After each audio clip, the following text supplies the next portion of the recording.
Imagine you finally decide to open the book of Revelation. Maybe you have avoided it for years. Maybe someone sent you a video, or you saw a headline, or a conversation at work left you unsettled about the future. So you sit down, you open to chapter 1, and within about 30 seconds you are already looking for the beast, the mark, the tribulation timeline. You skip ahead. You look for the scary parts, and here's the thing. Most people do exactly that. Most people treat Revelation like a newspaper from the future, and they miss what the book is actually doing in its very first pages. Before Revelation says a single word about seals or trumpets or the fall of empires, it says 7 things. 7 things that form the actual foundation of everything that follows. And if you miss these 7 things, you will misread everything else. Not because you are careless, but because nobody told you to slow down at the beginning. So that is what this video is going to do. We are going to move carefully through the opening chapters of Revelation, chapters 1 through 3, and we are going to let the text speak before we add anything to it. No panic, no sensationalism, just the book as it was actually written. The first thing Revelation says is that it is a revelation of Jesus Christ. Not a revelation about the end of the world. Not a revelation primarily about governments or disasters or timelines. The very first verse of the entire book reads this way. It is the revelation of Jesus Christ, which God gave him to show his servants what must soon take place. The word revelation here is apocalypsis in the original Greek. It means an unveiling, a revealing. And the subject being revealed, the thing being uncovered, is Jesus himself. This matters enormously, because if you walk into Revelation looking for the Antichrist, you will find what you are looking for. But the book itself tells you what it is designed to show you. It is designed to show you Jesus. Everything else in the book is framed around that center. The chaos, the judgment, the cosmic upheaval, all of it is described in relation to who Jesus is and what he is doing. Remove that center and you no longer have the book of Revelation. You have a horror movie with Bible references. The second thing Revelation says is that the one speaking is alive and present. In chapter 1, John describes the moment he hears a voice like a trumpet behind him. He turns to see who is speaking, and what he encounters is not a distant historical figure. It is not a memory or a symbol. It is someone described as standing in the middle of 7 lampstands, with hair white like wool, eyes like blazing fire, feet like bronze refined in a furnace, and a voice like the sound of rushing waters. John, who had walked with Jesus, who had leaned against him at the Last Supper, falls at his feet as though dead.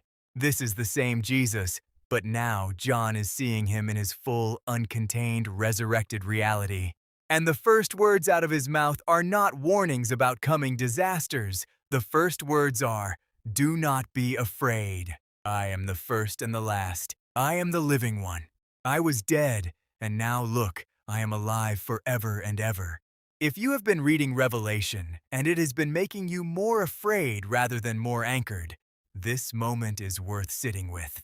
The living Jesus, the one who holds the keys of death and Hades, opens this entire book by telling a frightened man on an island not to be afraid. If this kind of steady, careful look at Revelation is something you find helpful, consider subscribing. There is more coming from this text, and we are going to take our time with it. The third thing Revelation says is that the churches are the immediate audience. This is perhaps the most overlooked feature of the entire book. Before any seal is opened, before any trumpet sounds, Jesus dictates 7 specific letters to 7 specific churches. These were real congregations in real cities in Asia Minor around the end of the 1st century.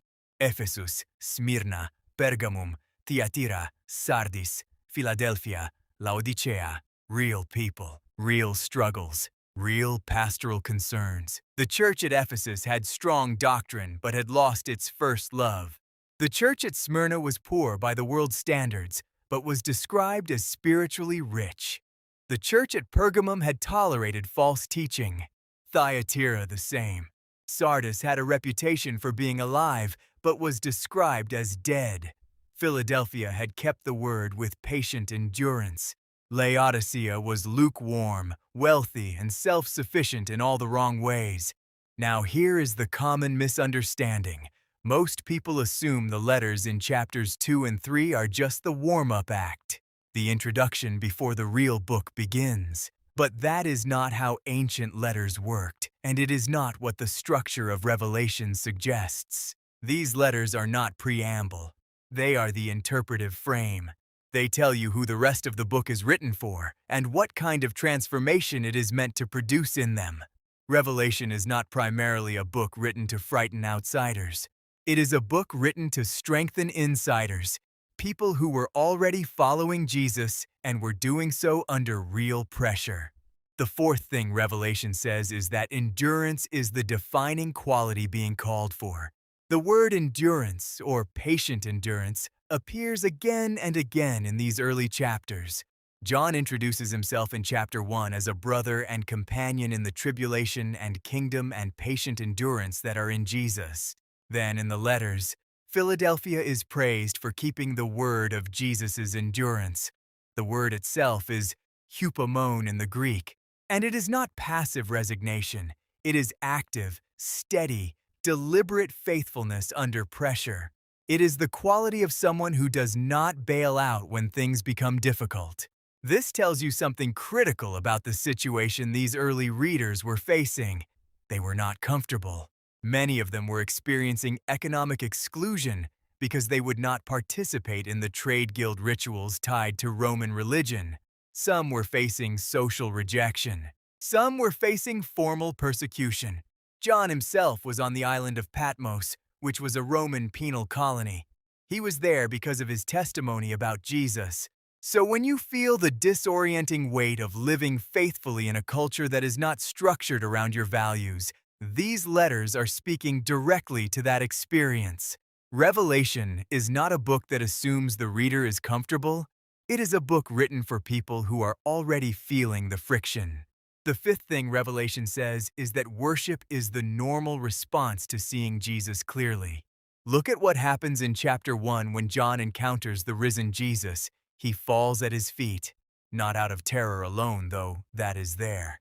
But the entire vision pulls toward awe, toward the instinct to respond to this person with complete surrender. Later in Revelation, every time there is a clear vision of who Jesus is, worship erupts. This is not accidental structure. It is the book's argument about what happens to a person who genuinely sees. The deeper Bible pattern here connects to the whole arc of Scripture. Throughout the Old Testament, prophets who encountered the living God responded with prostration, with silence, with the dissolution of self-importance. Isaiah in chapter 6, Ezekiel in chapter 1, Daniel in chapter 10. In each case, the encounter is overwhelming, and in each case there is a commissioning that follows. See clearly, be undone, be sent. Revelation follows the same pattern. John sees, John falls, Jesus lifts him up, Jesus speaks, and what Jesus speaks is not abstract theological data. It is a specific word for specific communities about how to live faithfully right now. Worship in Revelation is not an escape from the real world. It is the perspective that makes the real world navigable. The sixth thing Revelation says is that witness is the calling that frames everything. John describes himself as a witness. Jesus is called the faithful witness in chapter 1, verse 5. The churches are addressed as communities that either are or are not maintaining faithful testimony. The Greek word here is martes, from which we get the word martyr. In the first century, that word was beginning to take on its tragic double meaning, because bearing faithful witness in some contexts was costing people their lives. But notice how the book holds this. Jesus is the faithful witness first.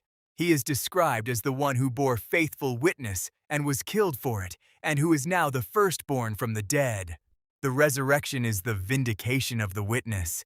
This is the pattern Revelation is drawing on when it talks about the faithfulness of the churches.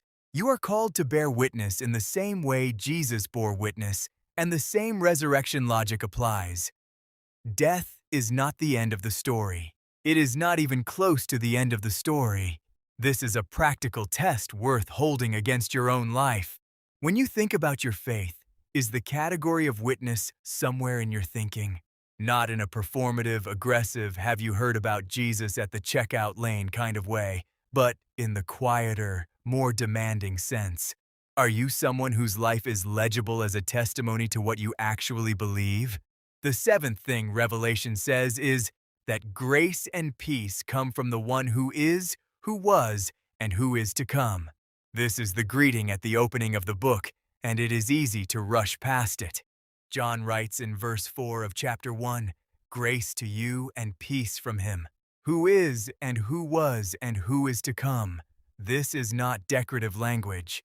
In a world where John's readers were living under the shadow of an empire that claimed ultimate authority over time and history, this greeting is a quiet, steady counterclaim. The one who is, who was, and who is to come is not Caesar. The one who holds time is not any earthly power. Grace and peace flow from a source that is outside history and over history and present within history simultaneously. The practical weight of this is significant. If you are someone who feels anxious about where history is heading, these 7 opening affirmations are medicine for that anxiety. Not because they promise you a comfortable outcome, not because they guarantee that nothing difficult will happen, but because they establish, right at the beginning, who is actually in charge of the story. Jesus is the center. He is alive and present. The churches are the audience. Endurance is the calling. Worship is the right response to seeing clearly. Witness is the shape of faithful living, and grace and peace come from the one who holds time itself. You do not have to have the tribulation timeline sorted out to stand on that foundation. In fact, if you have been trying to sort out the timeline before you have stood on this foundation, it might be worth coming back here first. Let the book introduce itself the way it actually wants to. Let Jesus speak before you start looking for the beast. This is where revelation begins, not in panic, not in confusion. In a voice like rushing waters, saying to a frightened man on a rocky island, "Do not be afraid." Here is a question for the comments below. Which of these 7 things was most surprising to you, or most different from how you have typically heard revelation described?